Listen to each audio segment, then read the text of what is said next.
My girlfriend said, "You'll always be the father of my baby, no matter what happens."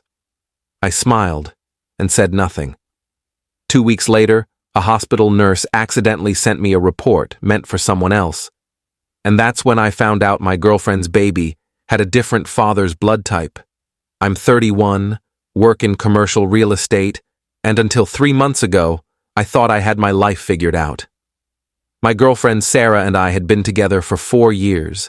We lived in a nice 2-bedroom apartment in the city that I paid for entirely. She worked part-time at a boutique, mostly for something to do, she said. I made good money, she didn't need to stress about bills, and honestly, I liked taking care of her. It made me feel like I was doing something right. When she told me she was pregnant back in March, I was shocked, but happy. We weren't exactly planning it, but we weren't preventing it either. I proposed 2 weeks after she told me. Nothing fancy, just the two of us at the restaurant where we had our first date. She cried, said yes, kissed me, and told me I was going to be an amazing father. I believed her. The pregnancy was smooth. She had some morning sickness early on, but nothing terrible. I went to every appointment I could make it to, which was most of them. My job's pretty flexible. I started setting up the nursery in our second bedroom, bought a crib, changing table, one of those fancy monitors that tracks the baby's breathing. I was all in. My parents were thrilled. Her parents seemed happy too, though her mom was always a bit cold toward me. I chalked it up to her being protective. Sarah's behavior started changing around month 6. She became distant, less affectionate. When I'd try to talk about baby names or what color to paint the nursery, she'd get irritable and say we had time. She spent more time on her phone, angling it away from me when I walked by. I noticed, but didn't push it. Pregnancy hormones, I told myself. Everyone said pregnant women go through mood swings. Then came that comment. We were lying in bed one night in late August, about a month before her due date. I had my hand on her belly, feeling the baby kick. Out of nowhere, she said, "You'll always be the father of my baby, no matter what happens." I looked at her. "What do you mean, no matter what happens?" She smiled, but it didn't reach her eyes. "I just mean, like, even if we fight or things get hard, you'll always be the dad." It was a weird thing to say, really weird. But I smiled back and said nothing. I didn't want to start a fight. Looking back, that was my mistake. 2 weeks later, Sarah went into labor. It was early morning, around 4 a.m. I rushed her to the hospital, stayed with her through the whole thing. 14 hours of labor. She squeezed my hand so hard I thought she'd break it. When our daughter was born, Lily, we'd finally agreed on the name, I cried. She was perfect. Tiny, pink, screaming her head off. I held her and felt like my entire world had shifted. Sarah seemed happy too, but exhausted. We stayed in the hospital for 2 days. I barely left except to grab food. I took a million photos, called everyone we knew, posted one tasteful picture on social media. My mom came to visit and cried holding Lily. Everything felt right. We got home on a Thursday. I took 2 weeks off work to help Sarah adjust. The first few days were chaos. Lily cried constantly. Sarah was recovering. I was running on maybe 3 hours of sleep a night. But I didn't care. This was my family. On the following Tuesday, exactly 1 week after we brought Lily home, I got an email. The subject line read, "Patient lab results, confidential." I almost deleted it thinking it was spam, but something made me open it. It was from the hospital. A nurse had accidentally sent me a detailed blood work report. Not mine, not Sarah's either, I realized as I started reading. It was Lily's. The report included her blood type, B negative. I'm O positive. I know that because I donate blood regularly, and they remind you every time. Sarah told me years ago she was A positive. She'd mentioned it once when we were talking about random things. I'm not a doctor, but I remembered enough from high school biology to know that 2 positive blood types can't produce a negative. And I was pretty sure O and A couldn't make B either. I sat there staring at my phone for probably 10 minutes. Then I Googled it. Can O positive and A positive parents have B negative baby? The answer was all over every medical site. No, genetically impossible. My hands started shaking. I read the email again, checked the name. It was definitely Lily's report. I looked at the date. It had been sent today, probably while I was doing laundry. Sarah was in the bedroom nursing Lily. I walked in there, phone in hand. "Hey," I said, trying to keep my voice steady. "Can we talk for a second?" She looked up. "Can it wait?" "I'm feeding her." "It's important." She sighed. "Fine." "What?" I showed her my phone. I got an email from the hospital by mistake. Lily's blood work. Her face went white, like instantly pale. "Okay," she said, but her voice cracked. "She's B negative." Sarah didn't say anything, just stared at me. "I'm O positive. You're a positive. That's not possible, Sarah." She looked down at Lily, then back at me, her eyes filled with tears. "I can explain." "Then explain." She started crying, full-on sobbing. "I made a mistake. I'm so sorry. It was one time, I swear to God, it was one time. I felt like someone had punched me in the chest." "Who?" "It doesn't matter." "Who?" "Sarah. His name is Marcus. He was a customer at the boutique. It happened in June. Just once. I ended it immediately. June. I did the math in my head. She got pregnant in March. June was 3 months into the pregnancy." "You're sure it was June?" I asked. She nodded, wiping her face. "Yes, I swear. It was after I was already pregnant. I was confused and scared, and I made a terrible mistake." "Then how is Lily not mine?" She went completely silent. I watched her brain working, trying to figure out what to say. "Sarah, how far along were you really when you told me in March?" More silence, then quietly. "I found out in February. I was already 8 weeks. I felt sick. Physically sick." I sat down on the edge of the bed. "So you knew? You knew there was a chance?" "I thought it was yours," she whispered. "I really thought it was yours. Marcus and I only hooked up twice in January. You and I were together all the time. I thought the odds..." "Twice? You said it was once." "I meant once in June." "Stop lying." I didn't mean to yell, but I did. Lily started crying. Sarah held her closer and shushed her. I stood up. "I need to get out of here. Please don't go. Please. We can figure this out." I grabbed my wallet and keys and left. Drove to my brother's place across town. He opened the door, took one look at my face, and let me in without questions. I told him everything.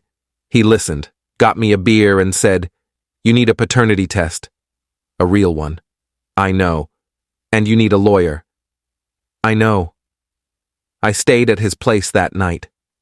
Sarah called and texted nonstop. I ignored all of it.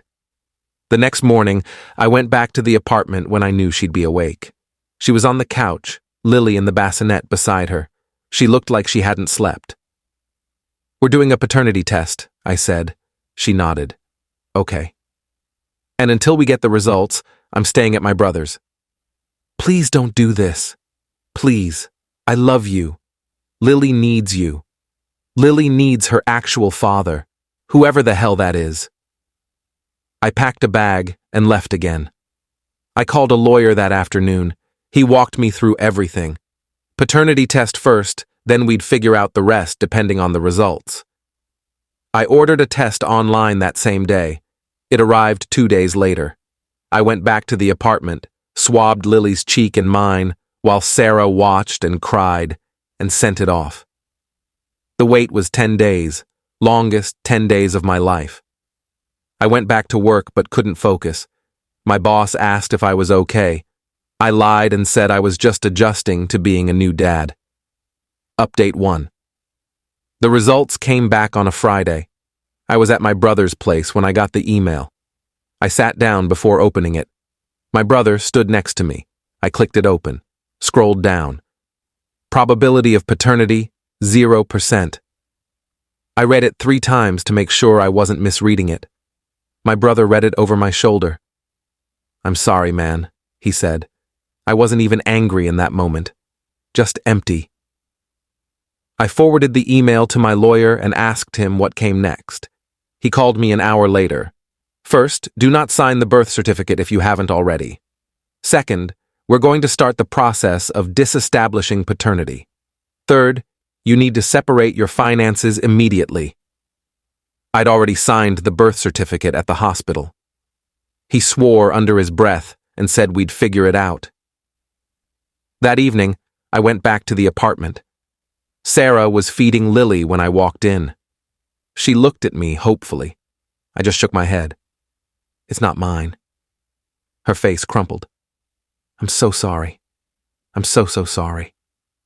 Does Marcus know? No. You need to tell him. I don't even have his number anymore. I deleted it. Find it. She started crying again. What are we going to do? There's no we, Sarah. You're going to figure out your life. I'm moving out. You can't just leave us. Watch me. I started packing my things. Clothes, toiletries, my laptop. Sarah followed me around the apartment, begging me to stay. I ignored her. When I had everything I needed for the short term, I told her I'd be back for the rest later. The lease is in my name, I said. You have until the end of the month to find somewhere else to go. I can't afford this place on my own. Not my problem anymore. I walked out. She called my phone 30 times that night. I blocked her number. Update 2. Over the next 2 weeks, I moved completely out of the apartment. My brother helped. Sarah wasn't there most of the time. I think she was staying with her parents. The few times she was there, she tried to talk to me. I didn't engage. My lawyer advised me not to. I found out through a mutual friend that Sarah had contacted Marcus. Apparently, he was married. Had no idea Sarah was pregnant. His wife found out and lost her mind. They're getting divorced now. Sarah tried to get him to take a paternity test. He refused at first, then his lawyer told him he had to. The results came back positive. He's Lily's biological father. Marcus wanted nothing to do with either of them. He's paying child support because he legally has to, but that's it. Sarah's parents are furious with her. Her mom, who was always cold to me, actually called to apologize. Said she had no idea Sarah was cheating and that I deserved better. It was a weird conversation. My lawyer managed to get me removed from the birth certificate. It took some doing, but the paternity test plus Marcus's positive test was enough. I'm officially not Lily's father in any legal capacity. I don't owe child support. I'm free. Except, I don't feel free. I feel like I lost something. For 2 weeks, I thought that little girl was mine. I held her, fed her bottles, changed her diapers. I loved her. And now she's just gone. Not dead, but gone from my life. It's a weird kind of grief. The apartment lease ended, and Sarah moved out like I told her to. I heard from another mutual friend that she tried to stay but couldn't come up with the deposit and first month's rent for a new place on her own. Her parents took her in, but apparently they're making her life hell.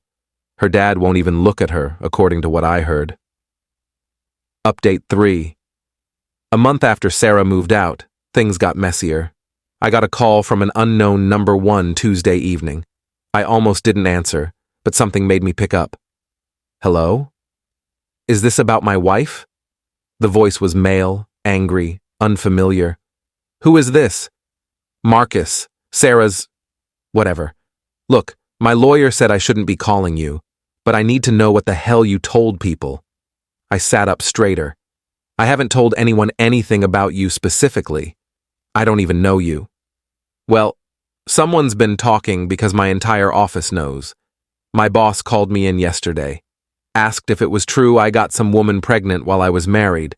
I'm about to lose my job on top of everything else. That's not my problem. The hell it isn't. You're the one who... I'm the one who what? Got cheated on? Found out the kid I thought was mine wasn't? I didn't ruin your life, Marcus. You did that yourself. He was quiet for a second. Then, Sarah keeps calling me, saying Lily needs a father, that I need to step up. Then step up. I don't want this kid. I have 2 kids already with my wife. My ex-wife now. I can't afford another one. Again, not my problem. You shouldn't have slept with someone else's girlfriend. He hung up on me. I sat there staring at my phone, feeling weirdly satisfied. It was the first time I'd felt anything other than numbness in weeks. 2 days later, Sarah's best friend Jessica reached out to me on social media.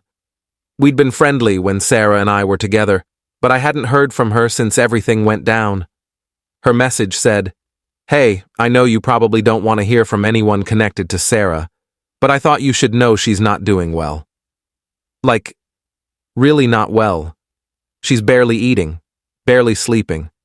Her parents are threatening to kick her out if she doesn't get her act together. I'm worried about the baby." I didn't respond right away. Part of me felt bad. The other part of me thought, why is this my responsibility? I showed the message to my brother. He read it and said, "Don't respond. It's a guilt trip. They want you to feel bad and come back. What if something actually happens to Lily? Then her actual father needs to handle it, or her grandparents, or social services. But not you, man. You've got to protect yourself." He was right. I knew he was right, but it still ate at me. A week later, I ran into Sarah's mom at the grocery store. Pure coincidence. I was grabbing stuff for dinner, turned the corner, and there she was. She saw me before I could leave. Her face did this complicated thing where she looked sad and angry and apologetic all at once. "Can we talk?" she asked. I didn't want to, but I also didn't want to cause a scene. "Sure." We stepped outside. She was holding a small bag, probably just a few items. "I wanted to thank you," she started, "for not making this harder than it already is." A lot of men would have dragged Sarah through the mud publicly. I'm not doing it for her. I'm doing it for myself. She nodded. I understand. I also wanted to say, I knew something was off. Back in January, February. Sarah was acting strange. I asked her about it and she said everything was fine with you two. I should have pushed harder. It wouldn't have changed anything. Maybe not. But I'm sorry anyway. You were good to her. Better than she deserved, it turns out. There was an awkward silence. Then she said, She's asking about you. Sarah wants to know if you'd be willing to meet up and talk. No. I figured. I told her you wouldn't. But she's desperate. The reality of doing this alone is hitting her. She's not alone. She has you and her dad, and Marcus is paying support. Marcus sends checks. That's it. Won't answer her calls, won't meet Lily. And my husband, he's struggling with this. He can barely look at Sarah without getting angry. I'm trying to hold it together, but it's hard. I felt a flicker of sympathy, but I pushed it down. I'm sorry you're going through this. I really am, but I can't be the solution. That's not fair to anyone, especially not me. She nodded again, eyes watering. You're right. You're absolutely right. I had to try, for Sarah's sake. She walked back into the store. I stood there for a minute, then got in my car and left without buying anything. That night, Sarah sent me an email. I don't know how she got my work email, but there it was in my inbox. Subject line, please read this. I debated deleting it. Instead, I opened it. It was long. Paragraphs and paragraphs of apologies, explanations, justifications. She talked about how scared she was when she got pregnant, how she convinced herself it was mine because she wanted it to be mine, how she never meant to hurt me. She said she understood if I hated her, but that she'd always care about me. She said Lily was beautiful and healthy, and that sometimes she looked at her and saw me in her face, even though that was impossible. The last paragraph said, I know I don't deserve forgiveness. I know I ruined everything. But I need you to know that when I said you'd always be the father of my baby, I meant it in my heart. You were the only father I wanted for her. I'm so sorry that I destroyed that chance. I read it twice. Then I closed the email and didn't respond. What was there to say? She was sorry. Great. That didn't change anything. Final update. It's been 3 months since everything fell apart, almost 5 months since I got that hospital email. I'm doing okay, I guess. Better than I was. I moved into a smaller place, something I can afford easily on my own. 1 bedroom, decent neighborhood, close to my brother. I've been going to therapy every other week. My therapist says what I'm feeling is normal. Grief over the loss of a future I thought I had. Anger at the betrayal. Confusion about my own judgment. It helps to hear that I'm not crazy for feeling all of this. Work's been good. I threw myself into it after everything happened. Closed 2 major deals last month. My boss pulled me aside and said I'd been doing great work, asked if I wanted to take on more responsibility. I said yes. It's easier to focus on something I can control. I'm not dating anyone. A couple of friends tried to set me up, but I'm not ready. I don't know if I trust myself to see the signs anymore. How did I miss it? Were there signs I ignored? I replay the last year in my head constantly, looking for clues I should have caught. Sarah's still living with her parents as far as I know. I haven't heard from her directly since that email. Jessica stopped messaging me too. I think they all finally got the hint that I'm not coming back. I heard through the grapevine that Marcus's divorce was finalized. He's paying support for all 3 kids now, his 2 with his ex-wife and Lily. Apparently, he's broke and bitter and tells anyone who'll listen that he's the victim in all this. I don't have any sympathy for him. My mom asked me last week if I ever think about Lily. I told her the truth, all the time. I wonder what she looks like now, if she's healthy, if she's happy, if she'll ever know that for 2 weeks, someone loved her and thought she was his whole world. But I can't be that person. I can't raise another man's child built on a foundation of lies. Maybe that makes me selfish. Maybe there's some alternate version of me who could have been the bigger person, who could have stayed and figured it out. But I'm not that guy. Sometimes I think about that night Sarah said, "You'll always be the father of my baby, no matter what happens." I think she knew. Deep down, she knew there was a chance Lily wasn't mine. And she said it anyway because she was hoping I'd never find out. That I'd just accept it, and we'd live our lives and I'd never know the difference. But I did find out. And I can't unknow it. I can't unfeel the betrayal. I can't go back to being the person I was before that email arrived. So I'm building a new life. Smaller, simpler, just mine. It's not the life I planned, but it's the one I have. And slowly, painfully, I'm learning to be okay with that.